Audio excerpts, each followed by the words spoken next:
Other people's answerable. Yeah. Have a good night. Bye. Hello. Hi. Welcome back. Thanks. I think I would like the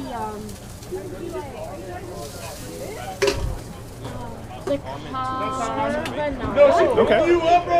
Yeah, they both.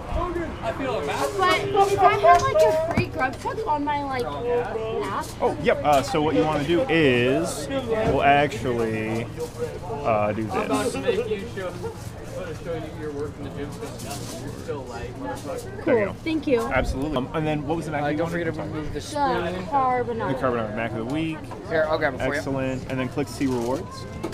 Enjoy. And it looks like you do not quite have enough points yet. Oh, that's okay. That's okay.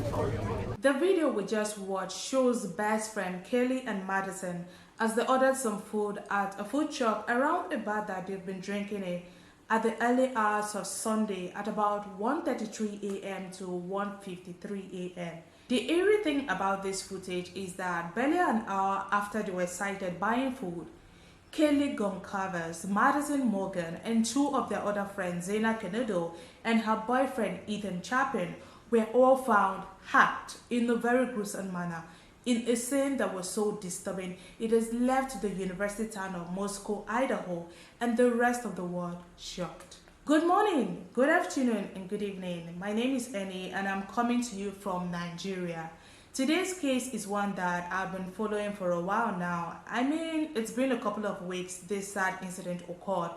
It's so disheartening that up to now there is little progress, in figuring out who might have done this.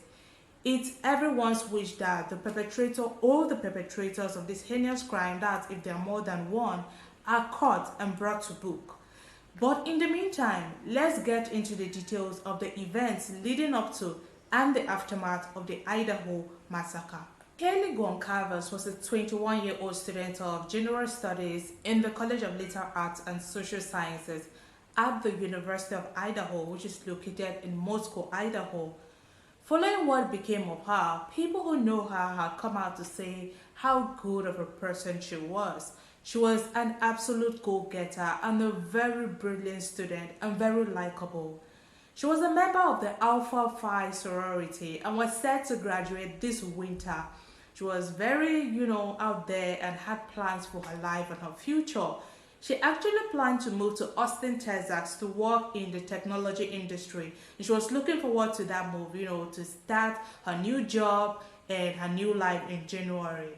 She had also purchased a Range Rover with the intentions of traveling for fun after graduation. Now, Kaylee, who was one out of 5 siblings, also had another sister. A best friend turned sister actually. Her name was Madison Mogen. In fact, they were more like twin sisters. Olivia, Kaylee's sister, said, quote, they did everything together. They fought like sisters and they loved like sisters. They shared clothes and fought over the clothes that they shared, end quote. So basically, they were always together. They did almost everything together. Madison was 21 years old and was also a student of the University of Idaho.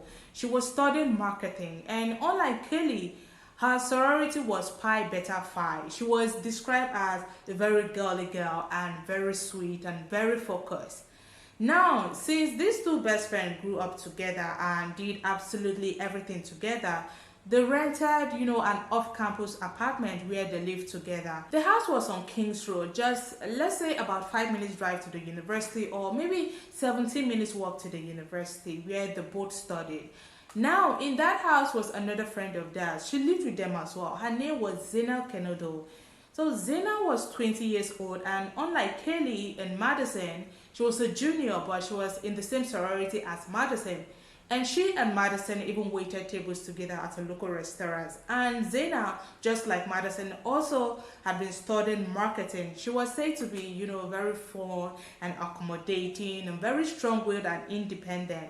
Then we also have Ethan Chapin, who is also a friend to the 3 girls. He was a freshman and he was 20 years old, and he belonged to the Sigma Chi sorority and was studying recreation sport and tourism management. People who knew him describe him as a very outgoing and very social person. He did sports, so he pretty much was very much athletic. One interesting thing about Ethan was that he was a triplet. He was the oldest of the triplet, meaning that he was born first. He had a sister, Maze, and a brother, Hunter. Ethan was close to the girls because he was in a relationship with Xana Kernodle. They had in fact been dating for roughly a year or so. And Xana's father said that the relationship was really good for Xana as she had grown into, a more responsible person after getting into that relationship with Ethan. These four friends, Kaylee, Madison, Xana, and Ethan, were very close. They hung out together almost all the time. They partied together. And oftentimes you will find them together at their home as well.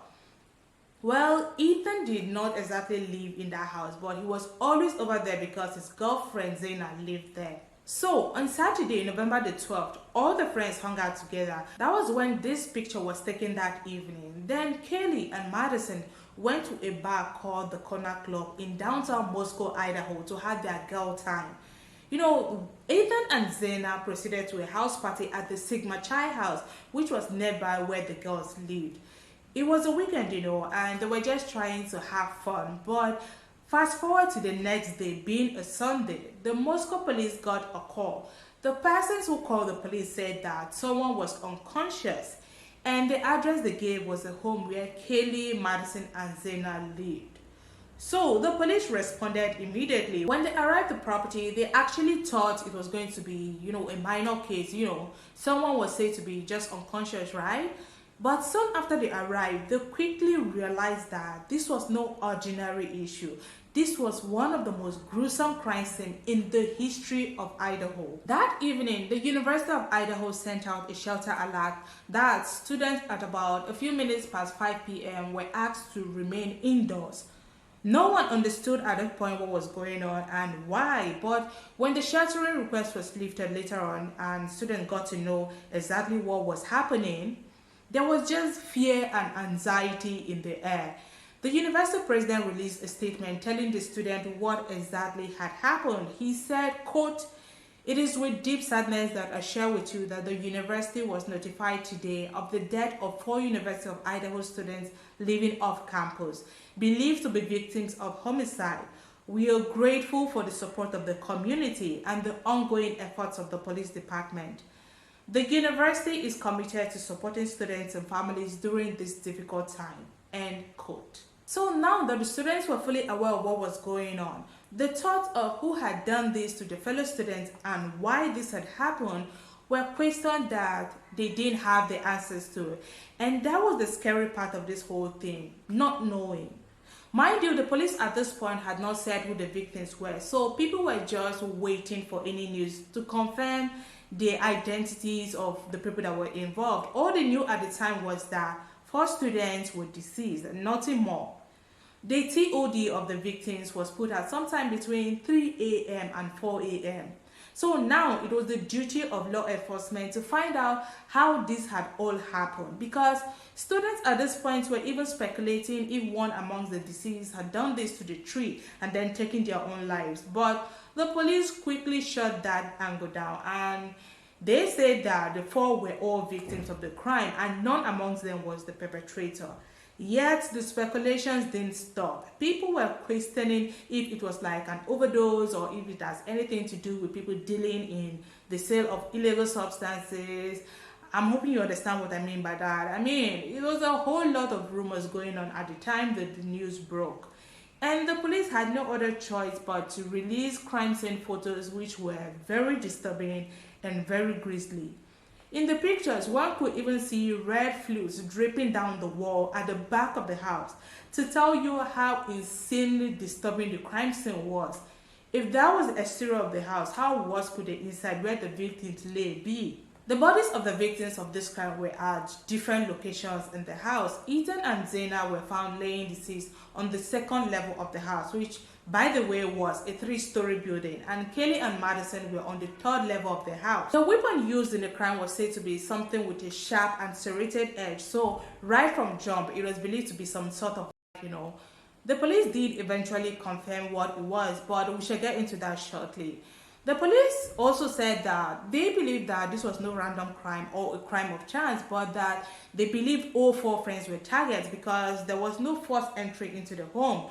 So the question is, did the friends invite the attacker home, Was this someone they all knew? At this point, no one knew for sure, but later on, it was said that the attacker had gained entry into the house through a sliding door on the second level of the house. Following the attack and the rumors that followed, Ethan's mother had to come out to say that Ethan and the 3 girls were good kids that didn't do illegal substances. So definitely it was no overdose, and they loved each other enough not to hurt each other at all. Now, while the police had said there was no further threat to students were still, skeptical. Is that the right word to use? Let's say they still were not fully accepting that there was no more threat to life, because in September, campus security had alerted staff and students of a threat with a knife, and they said that the suspect was a white male, about 18 to 22 years old, with a baseball hat and dressed in all black, and was driving a mountain bike and also had a backpack. But they seem not to have found who this person was, and now 4 students were deceased, and the police said that the weapon used in the attack was serrated, plus the perpetrator was a ghost. They didn't know who the perpetrator was, so you can imagine how scared they were. Not getting any answers, and we're not going to settle for that. You can imagine how the families of the victims felt. Ethan's parents and his older siblings, whom he went to school with, were very devastated. There was a statement that was put out by the families of all 4 victims. In it, they said that their children were careful, yet this still happened. Nobody is in custody, and that meant that nobody is safe. Just trying to process it. It's not a call that you think that you're going to have to speak with the funeral home directors and the FBI and have it hit national news. They said yes, they were heartbroken and they had feelings of anger, especially towards whoever had done this.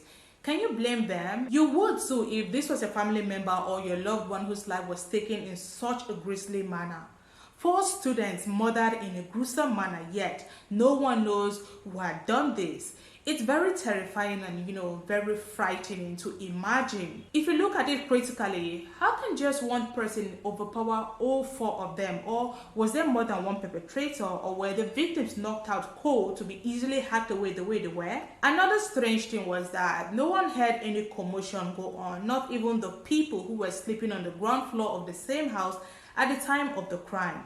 No one heard or saw anything, no screams, no weird movements, nothing. Even though there had been a lot of speculations about why no one heard anything, personally, I think it's understandable considering the layout of the house and how soundproof the house was. We shall not be getting into details of the layout, but I just want to say that it should not be strange that no one heard anything because the house was actually soundproof. There was a released footage of Kaylee and Madison who were seen at about 1:33 a.m. and 1:43 a.m. ordering food at a food truck just outside the bar where they had been hanging out. And that video showed that the girls were walking towards the food truck where another young man joined them. They spoke briefly, then the girls waited for their order, got what they wanted, and left at about 1:53 a.m. Then they went home using an Uber. The food truck, which was about 1.5 miles away from their home, usually streamed their activities on Twitch. So when the news broke that the girls were attacked after hanging out at the bars by the food truck, it was easy to go back and pull the recordings for the night. In fact, it was Kaylee's sister, Olivia, who found the video because she was doing some serious digging for herself. It's a lengthy watch, but if you're vested in this case, you should watch it to the very end. Other people answerable. Yeah. Have a good night. Bye. Hello. Hi. Welcome back. Thanks. I think I would like the carbonara. Okay. I feel a massive. But if I have a free grub truck on my app. Oh, yep. So what you want to do is we'll actually do I'm about this. to make you show you your work in the gym system. You're still late, motherfucker. There you go. Thank you. Absolutely. $10 for you. Perfect.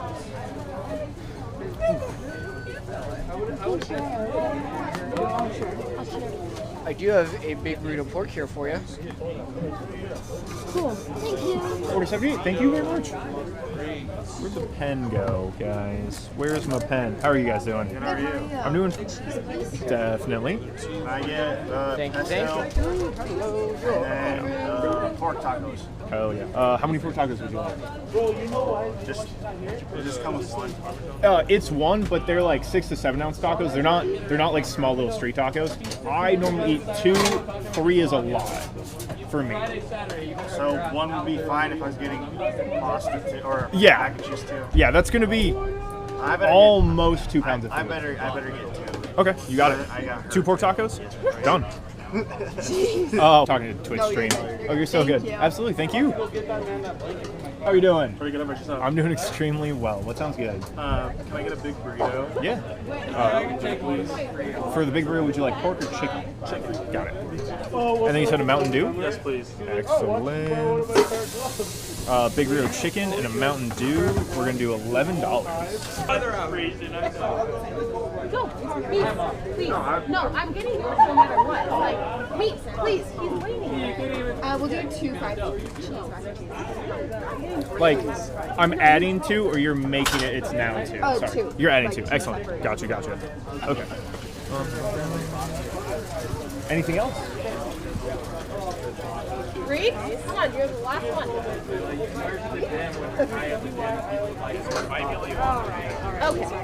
Okay. You got it. So I have a chicken taco and 3 5-cheese mac and cheeses. Yes. Okay. $27.75. Hey. Hey. How many apples in the Mac of the week? 0, TJ. All of them. 0. Don't let them lie to you. Order 82. Thank you. Could I get? First time I used, well, NFC. I don't have an Apple device, so it wasn't having to pay. But I was desperate. For donuts? For donuts, yes. Never use like a phone NFC pay. I guess unless you count the tap on the card. Wait, say that again? Never use my phone until at like a store. Oh, really? I've always had my cards. Okay. It's because you're too prepared, Derek. It's because I try not to forget my wallet. It's a good reason. That's not smart, to Derek. forget It's your probably wallet. good to not lose your wallet. Guys, fuck yeah, great ticket times, honestly. Like, Luke, Tebow, really solid.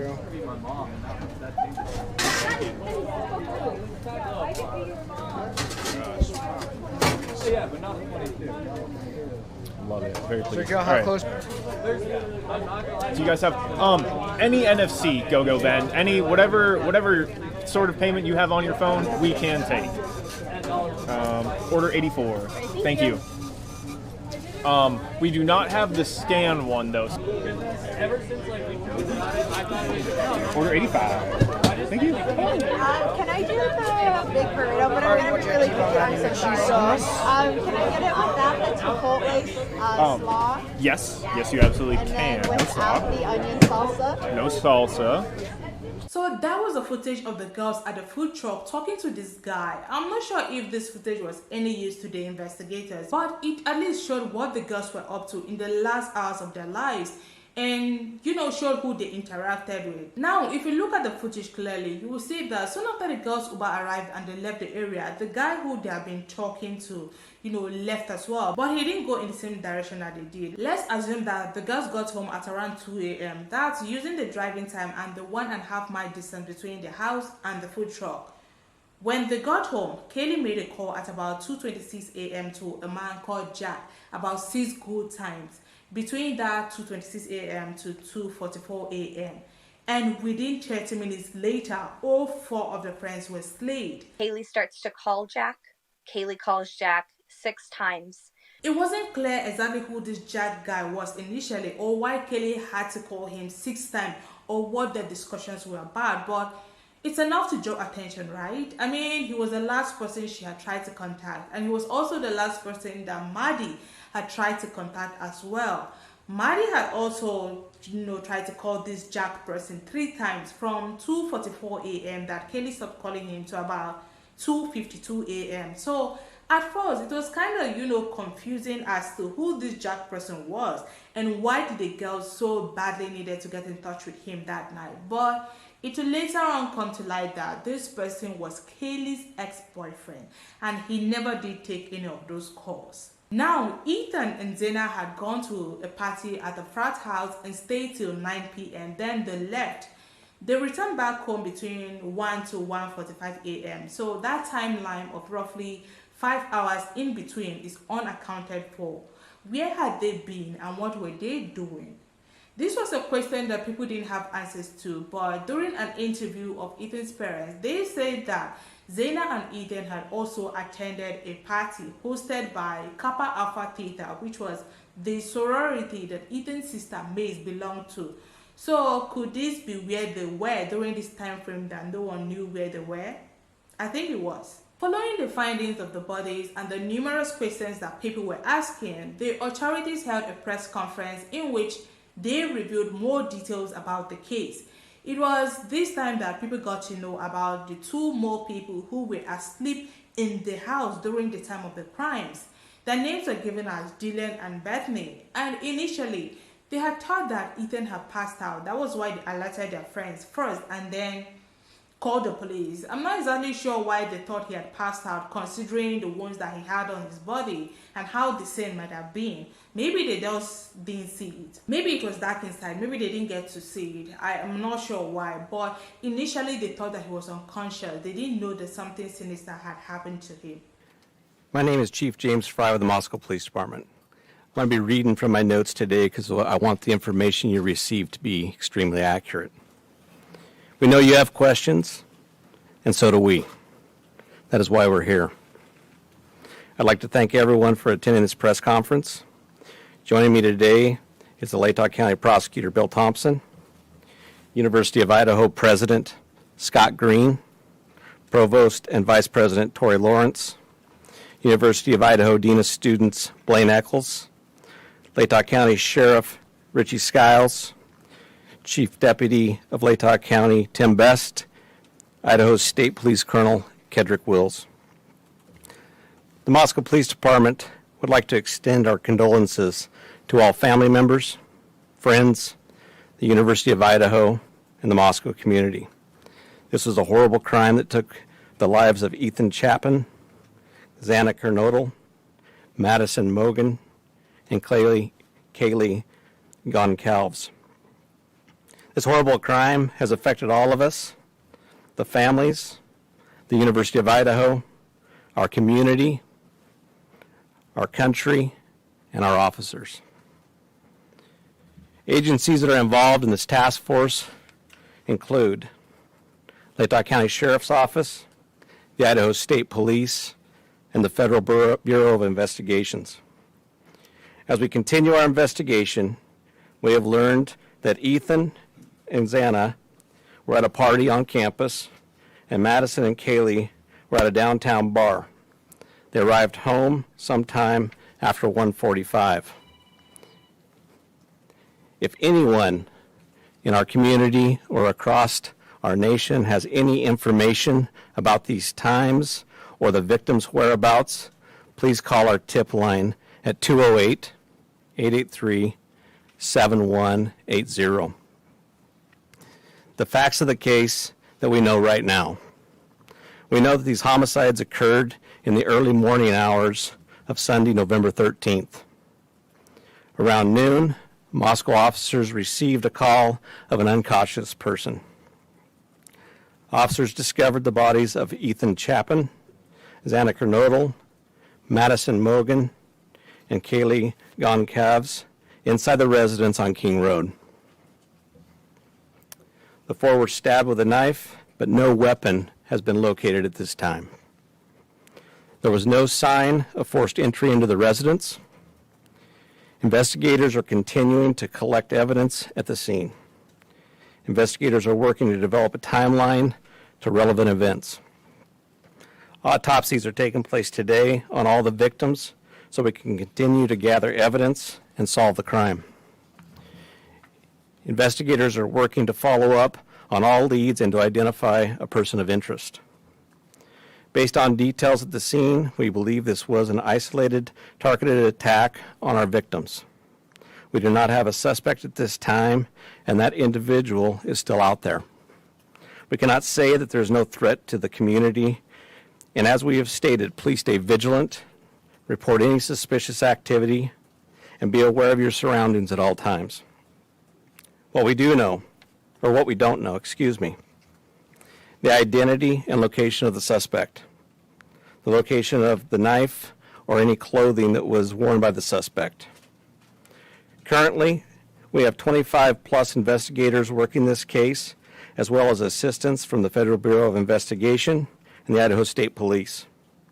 We're reviewing video that has been collected, but we are asking citizens to contact us with any information you may have that will help in this investigation. Once again, we're asking anyone with a tip to call the tip line at 208-883-7180. At this time, I would like to introduce the University of Idaho President, Scott Green.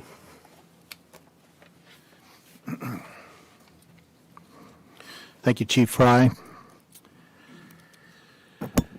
I'm Scott Green, President of the University of Idaho, and with me is Tori Lawrence. He's our Provost, and Blaine Eccles, our Dean of Students, will be available for questions after all of the statements are made.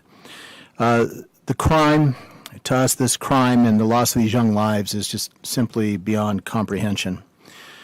While our small community is certainly not immune to such things, it's not a situation our close-knit campus is used to dealing with. First, my deepest condolences to the families.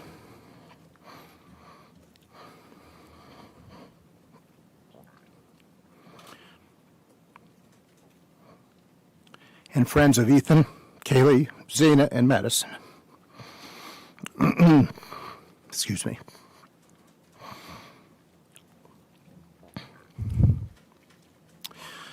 Their loss has been devastating, and they were bright lights in our community, and are deeply missed and remain in our thoughts and our prayers. We've been working with Moscow police since we were notified on Sunday of the crime. We've helped when asked and continually pushed for information whenever possible, knowing that we cannot interfere with the important work and good investigations that are occurring.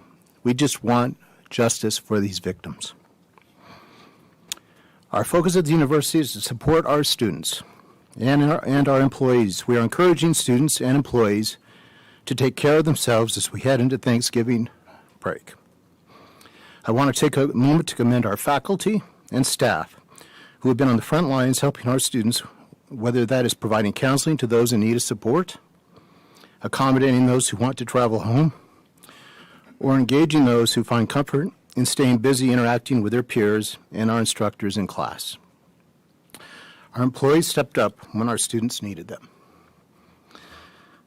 While we have relied heavily on the expertise of Moscow police, we feel confident that remaining open with flexibility to leave allows our students to decide what is best for them.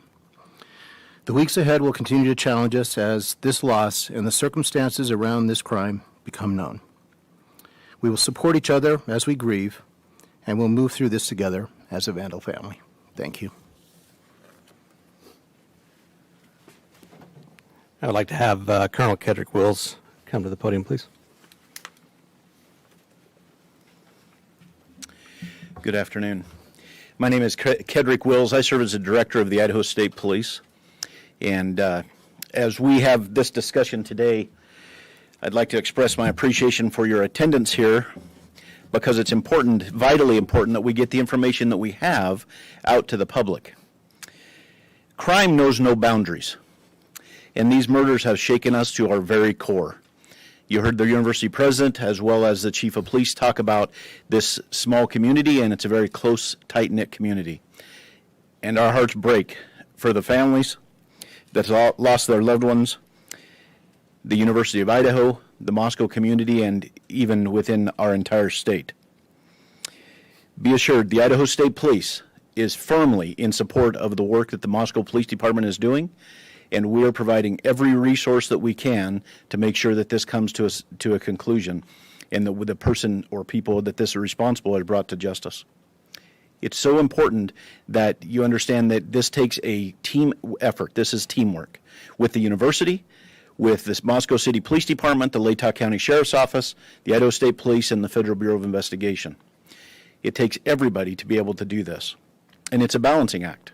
It's a balancing act of getting the community the information that they need to have with making sure that we provide a case that the Latah County Prosecutor's Office can go forward with.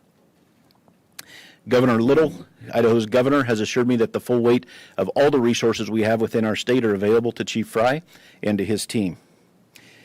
Our crime lab is also involved with processing evidence, and our law enforcement throughout the region, state and federal agencies continue to provide resources. From the Idaho State Police's perspective, we provided detectives here from this area, as well as detectives from out of the area, state police detectives, as well as patrol resources and communication assistance as well to provide for Chief Fry and his team. So now that we know that there were 2 other roommates in the house during the attack, the question everyone is asking after this revelation was, who were they? Have they been ruled out by the police? What did they know, and why didn't they, contact the police sooner? It wasn't until, I think about 11:58 a.m. that 911 call was made to the police to report that the person was unconscious. Remember, there was no first entry, so were they suspect? It was said that they were both asleep on the first level of the house, which is like some basement of some sort, after they had returned home at about, I think, 1 a.m. and they didn't hear anything, like I said earlier.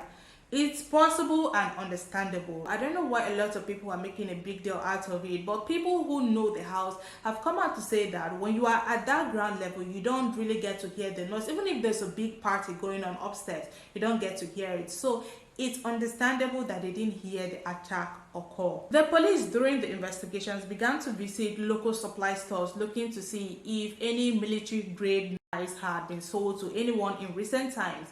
It's not clear if they found the information they were looking for, but it at least showed that they knew the exact type of weapon that was used in the crime. Now, having heard during the press conference that there might be a threat out there, which was in fact contrary to what law enforcement had said initially, students began to leave Moscow and return back home. I mean, the holidays was around the corners anyways, but they began to leave early and lectures were getting cancelled. No one felt safe in the once safe town anymore. A lot of people left last night, and then we were like, I know we were like one of the only ones who actually stayed here last night. Classes were canceled today, and some students have decided to go on Thanksgiving break early. People can't even focus on their schoolwork. Like my sisters and I, we've tried to do our homework and it's not possible. Annalise says for her friends that are still here, she's just being supportive. Nothing will be the same. At least we're all here for each other and just remembering. As more and more information continued to trickle in, we got to know that the attacker might have, gained entry into the house through the sliding door, which I mentioned earlier. The door is located at the second level of the 3-story building. It opens up into the kitchen. This sliding door opens up from the patio, which is located at the back of the house. So the attacker didn't come through the front door. They came from the back of the house. How did they even know the layout of the house to know that there was a sliding door at the second level to use it? We also got to know that Xana did in fact put up a fight. She had so much defensive wounds on her body. Remember, people had questions on how just one person would have overpowered all 4 students, including Ethan, who was very athletic and fit.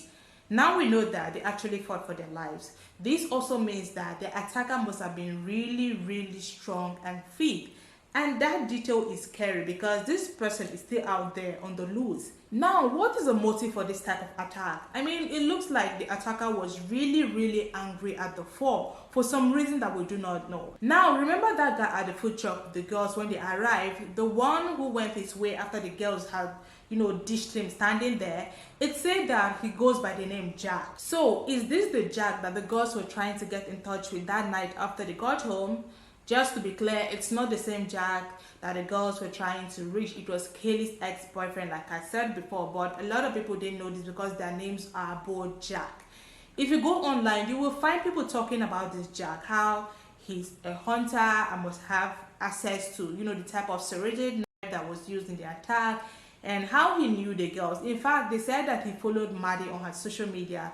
I believe people are pointing accusing fingers at this guy Jack, but the fact that he's all of these things and he knows the girls, and he was seen with the girls on the night that this had happened, does not mean that he's a killer actually. The police did check him out, but he was said to be ruled out as a person of interest. A University of Idaho student who says he's friends with the victims told us this young man was with the girls at the corner club before this. ISP says authorities contacted the young man in the video and they interviewed him as part of the investigation. They are not labeling him as a suspect or person of interest at this time. Now, Kaylee had told some of her acquaintances that someone was stalking her.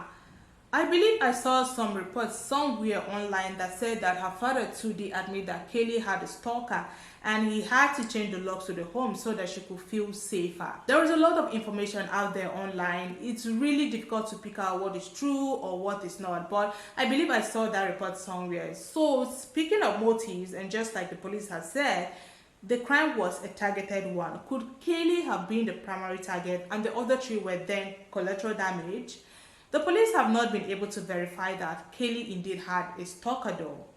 Right now, there are lots of law enforcement involved in this case, over 100 of them, from different law enforcement agencies, the local police, the FBI, and others. So we are actually hoping that soon enough, someone is arrested and held accountable for what they had done to these 4 innocent students. Unfortunately, for the meantime, there have been no concrete leads, and that means that a criminal is out there walking free, even though the authorities have managed to gather over 4,000 crime scene photos and have collected over 100 pieces of evidence and taken them to the crime lab. The police are still looking for more footages or eyewitness accounts of any sightings or happenings that are related to this case. The food truck manager who had served Kaylee and Madison that night did give an interview. One of the blondes was just a little bit more cheery and kind of bouncing around a little bit more, and then one was like standing there and doing the hello, how are you, and goes through the interactions. And normally that's pretty normal. In most of our groups, there's people that are more energetic and people that are managing the energetic people. Hope they find the person. A candlelight vigil was held for the victims on November the 30th. It was a really sad night. As for students' protection, the university had increased campus security and it said that adjustment will be made to include online learning instead of physical learning for students who might not be physically wanting to be at the school anymore. But for those who want to, there are counseling services open to anyone who needs it. Well, that's pretty much it for this case. I believe the police have more information, but they are not giving it away just yet.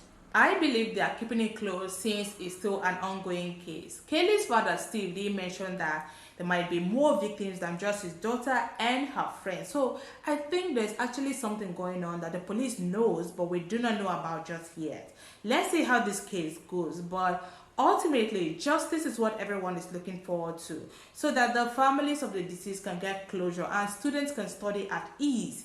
It will take time, but let's hope that it doesn't become a cold case. Thank you for watching till the end, but before you go, subscribe to my channel and give this video a thumbs up. Until next time, please stay safe.